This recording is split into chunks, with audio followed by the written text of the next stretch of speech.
சரி, என்னை அழைத்தால் நான் ஓய்வு பெற்றுட்டேன். என்னை அழைத்தால் நிச்சயமாக வந்து பேச தயாராக இருக்கிறேன். நான் போன கூட்டத்திலே சொன்னேன், நான் எங்க போய் பேசினாலும் நான் வந்து ஒரு ரூபா கூட வாங்கிக்க மாட்டேன். எந்த இடத்துக்குமே வாங்கினது கிடையாது. நான் என்னுடைய சார்பில் நானே வந்து கலந்துக்கிட்டு பேசிட்டு போக தயாரா இருக்கேன். எனக்கு என்ன தெரியுமோ அதை பேசவும் தயாரா இருக்கேன். நான் பெரிய அறிவாளின்னு சொல்வது போல எனக்கு என்ன செய்திகள் தெரியுமோ அந்த செய்திகளை பேச தயாரா இருக்கேன். யார் அழைத்தாலும் நான் வந்து பேச தயாரா இருக்கேன். என்னுடைய முகவரட்டமான இருக்கு தரேன்.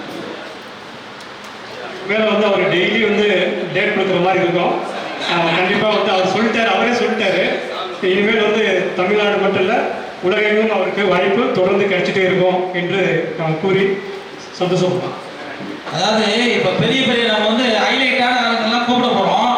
அவங்க என்ன எடுத்தோன்னே 3 லட்சம் 5 லட்சம் கொடுத்தா மட்டும்தான் பேசுறதுக்கு வராங்க. அந்த நிகழ்வை இன்று முதல் தவிர்த்துட்டு இந்த ஆண்டோட நிறுத்திடுறோம். அடுத்த ஆண்டிலிருந்து அவரை போல அவருடைய அமைப்புகள் இருக்கும். அவங்க வந்து சார் சொல்ற மாதிரி நாங்கள் அவங்க அழைச்சி தான் நாங்கள் பண்ணுவோம். நீங்கள் வந்து அதுக்கு நடுவர், எங்களுக்கு அனைவருடைய அனைத்துக்கும் நீங்கள் தான் நடுவர். நன்றி.